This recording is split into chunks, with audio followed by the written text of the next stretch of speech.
Tired of dealing with annoying flies, fruit flies, and gnats in your home? The Zevo Flying Insect Trap is your ultimate solution. Don't wait. Check out the link in the video description now to get your Zevo Flying Insect Trap on Amazon and enjoy a bug-free home today. Government is not about easy choices. It is about taking the difficult decisions now that are in the best interests of the British people. This new Labour government was elected on a promise of change, and that means being honest with Sun readers about the scale of the challenge we face. It is what you expect from us, and it is what you will get from me as your Chancellor. When I walked into the Treasury 3 weeks ago, I knew the inheritance left by the previous Conservative government would be bad.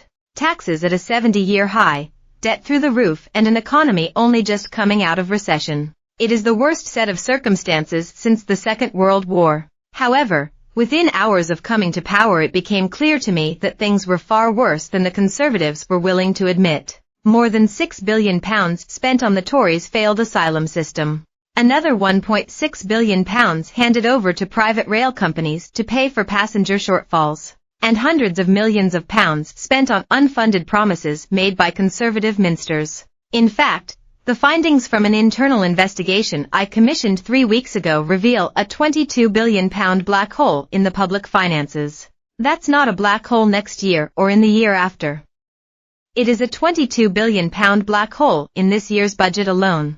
I know Sun readers are responsible with their hard-earned cash. You live within your means, you keep yourself out of debt, and you keep money aside for yourselves and your family for a rainy day. So why couldn't the previous government do the same with the country's finances? Because they do not care. They put party before country every single time. And they spent taxpayers' money like there was no tomorrow, because they knew someone else would have to pick up the bill. They covered it up from the Labour Party, covered it up from Parliament, and covered it up from you, the British people. This new Labour government was elected on a promise of change, and that means being honest with Sun readers about the scale of the challenge we face. Where they were covering up, I will be honest. The black hole in the public finances is not sustainable. Left unchecked, it would put financial stability at risk. It would see debt rising, and it would mean higher costs in the future. We saw what happened with the mini-budget when governments play fast and loose with the public finances. I am not prepared to let that happen. We saw what happened with the mini-budget when governments play fast and loose with the public finances. That is why I have announced immediate action to bring spending under control, with £5.5 billion of savings this year and £8 billion next year to begin to fix the foundations of our economy. I will never make promises without saying where the money is going to come from. If we cannot afford it, we cannot do it. That means taking the difficult decision to target the winter fuel payment for the least well-off pensioners from now on.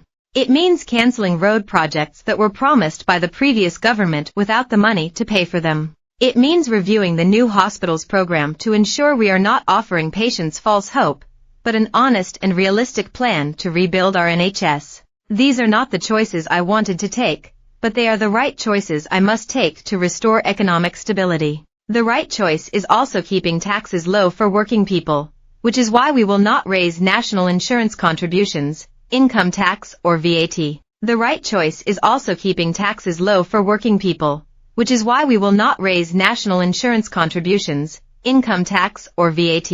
And it is about turning the page on years of industrial action which caused misery for the public, damaged our economy, and cost taxpayers tens of millions of pounds. That is why I have agreed to accept the recommendations of the independent pay review body and give our teachers, police officers, and NHS staff the pay rise they deserve. And I'm pleased the Health Secretary, Wes Streeting, has agreed an offer to the junior doctors that is being recommended by the British Medical Association to its members. It will take time to repair the damage that was done. These decisions are not easy, and many of the decisions I have had to take are not the ones I wanted to take or expected to take before the general election. But after 14 years